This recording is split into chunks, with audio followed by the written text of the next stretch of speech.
Assalamualaikum warahmatullahi wabarakatuh. Kali ini saya akan membahas atau membuat video tentang sedikit profil pejuang perempuan yang ada di Indonesia. Dia juga merupakan pahlawan wanita berkudung syar'i yang terlupakan. Dia adalah Syekhah Haja Rangkayo Rahmah El Yunusiyah. Tahun 1900 sampai tahun 1969. Pahlawan wanita yang berkerudung syar'i yang terlupakan. Kartini, yang tidak pernah dimunculkan profilnya. Pengaruhnya dalam dunia pendidikan begitu nyata. Bahkan, sekaliber Al-Azhar Mesir pun terinspirasi dari tindakan-tindakan beliau. Dan poin yang tidak kalah penting, pakaian anggun dengan kerudung yang menutup dada itu sudah lama ada sebelum Indonesia merdeka. Syekhah Haja Rangkayo Rahmah El Yunusiyah tahun 1900 sampai tahun 1969 adalah salah satu pahlawan wanita milik bangsa Indonesia yang dengan hijab syar'inya tidak membatasi segala aktivitas dan semangat perjuangannya. Rahmah, begitu biasa orang memanggilnya, adalah seorang guru, pejuang pendidikan, pendiri sekolah Islam wanita pertama di Indonesia. Aktivis kemanusiaan, anggota Parlemen Wanita Republik Indonesia, dan pejuang kemerdekaan Republik Indonesia. Ketika Rahmah bersekolah, dengan bercampurnya murid, laki-laki, dan perempuan, dalam kelas yang sama, menjadikan perempuan tidak bebas dalam mengutarakan pendapat dan menggunakan haknya dalam belajar. Ia mengamati banyak masalah perempuan, terutama dalam perspektif fikih. Tidak dijelaskan rinci oleh guru, yang notabene laki-laki. Sementara, murid perempuan enggan bertanya. Kemudian, Rahmah mempelajari fikih lebih dalam kepada Abdul Karim Amrullah di Surau, Jembatan Besi, dan tercatat sebagai murid pertama perempuan yang ikut belajar fikih, sebagaimana dicatat oleh Hamka. Setelah itu, Rahmah mendirikan Madrasah Diniyah Lil Banaat, perguruan diniyah putri, di Padang Panjang, sebagai sekolah agama Islam, khusus wanita pertama di Indonesia. Ia menginginkan agar perempuan memperoleh pendidikan yang sesuai dengan fitrah mereka dan dapat diamalkan dalam kehidupan sehari-hari. Tekadnya, kalau saya tidak mulai dari sekarang, maka kaum saya akan tetap terbelakang. Saya harus mulai, dan saya yakin akan banyak pengorbanan yang dituntun dari diri saya. Jika lelaki bisa, kenapa perempuan tidak bisa? Rahmah meluaskan penguasaannya dalam beberapa ilmu terapan agar dapat diajarkan pada murid-muridnya. Ia belajar bertenun tradisional, juga secara privat mempelajari olahraga dan senam dengan seorang guru asal Belanda. Selain itu, ia mengikuti kursus kebidanan di beberapa rumah sakit dengan dibimbing beberapa bidan dan dokter, hingga mendapatkan izin membuka praktek sendiri. Berbagai ilmu lainnya, seperti ilmu hayat dan ilmu alam, ia pelajari sendiri dari buku. Penguasaan Rahmah dalam berbagai ilmu ini yang ia terapkan di Diniyah Putri dan dilimpahkan semua ilmunya itu kepada murid-murid perempuannya. Pada 1926, Rahmah juga membuka program pemberantasan buta huruf bagi ibu-ibu rumah tangga yang belum sempat mengenyam pendidikan, dan dikenal dengan nama Sekolah Menyesal. Selama pemerintahan kolonial Belanda, Rahmah menghindari aktivitas di jalur politik untuk melindungi kelangsungan sekolah yang dipimpinnya. Ia memilih tidak bekerja sama dengan pemerintah penjajah. Ketika Belanda menawarkan kepada Rahmah agar Diniyah Putri didaftarkan sebagai lembaga pendidikan terdaftar, agar dapat menerima subsidi dari pemerintah, dan Rahmah menolak. Kemudian, ia mengungkapkan bahwa Diniyah Putri adalah sekolah milik umat, dibiayai oleh umat, dan tidak memerlukan perlindungan selain perlindungan Allah. Menurutnya, subsidi dari pemerintah akan mengakibatkan keleluasaan pemerintah dalam mencari pengelolaan Diniyah Putri. Kiprah Rahmah di jalur pendidikan membuatnya mendapatkan perhatian luas. Ia duduk dalam Kepengurusan Serikat Kaum Ibu Sumatera (SKIS) pada tahun 1935. Ia diundang mengikuti Kongres Perempuan Indonesia di Batavia. Dalam kongres, ia memperjuangkan hijab sebagai kewajiban bagi muslimah dan menutup aurat ke dalam kebudayaan Indonesia. Pada April tahun 1940, Rahmah menghadiri undangan Kongres Persatuan Ulama Seluruh Aceh.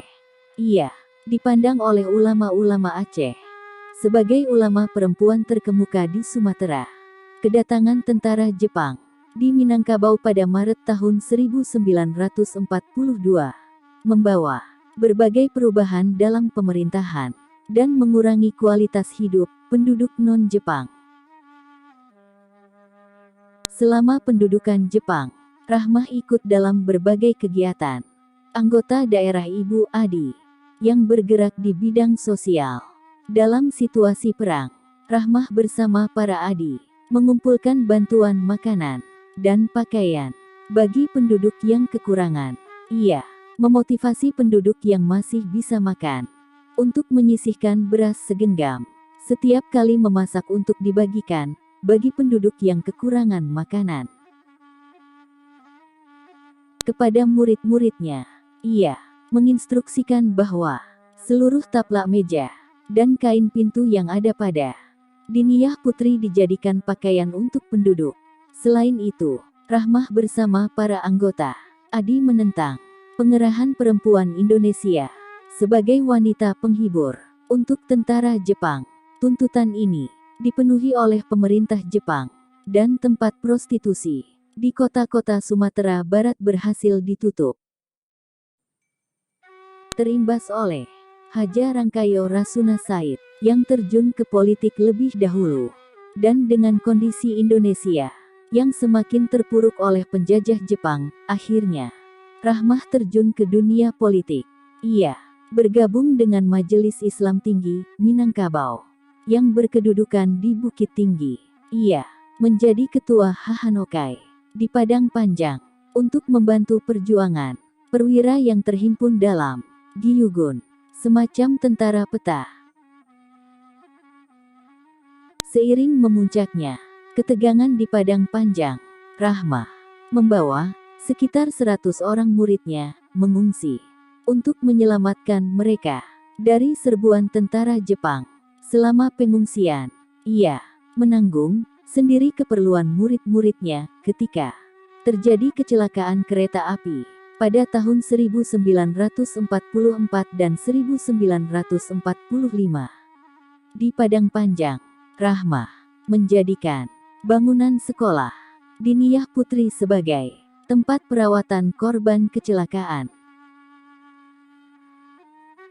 Hal ini membuat Diniyah Putri mendapatkan piagam penghargaan dari pemerintah Jepang. Menjelang berakhirnya pendudukan, Jepang membentuk Chuo Sangiin yang diketuai oleh Muhammad Syafi'i, dan Rahmah duduk sebagai anggota peninjau.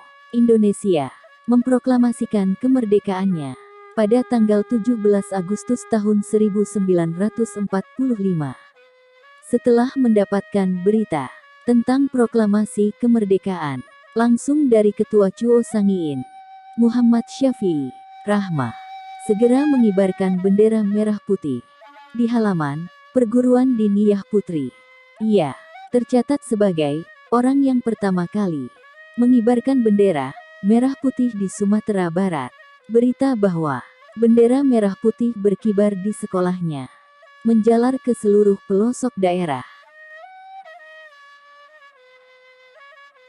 Ketika Komite Nasional Indonesia terbentuk sebagai hasil sidang Panitia Persiapan Kemerdekaan Indonesia, PPKI, pada tanggal 22 Agustus tahun 1945. Soekarno yang melihat kiprah Rahmah. Ia mengangkatnya sebagai salah seorang anggota. Pada tanggal 5 Oktober tahun 1945, Soekarno mengeluarkan dekret pembentukan TKR Tentara Keamanan Rakyat pada tanggal 12 Oktober tahun 1945. Rahmah mempelopori terbentuknya TKR untuk Padang Panjang dan sekitarnya. Ia memanggil dan mengumpulkan bekas anggota Giyugun, mengusahakan logistik dan pembelian beberapa kebutuhan alat senjata dari harta yang dimilikinya. Bersama dengan bekas anggota Hahanokai, Rahmah mengatur dapur umum di kompleks Perguruan Diniyah Putri untuk kebutuhan TKR. Anggota-anggota TKR ini menjadi tentara inti Batalion Merapi yang dibentuk di Padang Panjang ketika Belanda melancarkan agresi militer Belanda kedua. Belanda menangkap sejumlah pemimpin-pemimpin Indonesia di Padang Panjang. Rahmah meninggalkan kota dan bersembunyi di lereng Gunung Singgalang. Namun, ia ditangkap Belanda pada tanggal 7 Januari tahun 1949 dan mendekam di tahanan wanita di Padang Panjang. Setelah 7 hari, ia dibawa ke Padang dan ditahan di sebuah rumah pegawai kepolisian Belanda berkebangsaan Indonesia. Ia melewatkan 3 bulan di Padang sebagai tahanan rumah sebelum diiringkan sebagai tahanan kota. 5 bulan berikutnya, pada Oktober tahun 1949, Rahmah meninggalkan kota Padang untuk menghadiri undangan Kongres Pendidikan Indonesia di Yogyakarta. Ia baru kembali ke Padang Panjang setelah mengikuti Kongres Muslimin Indonesia di Yogyakarta pada akhir 1949.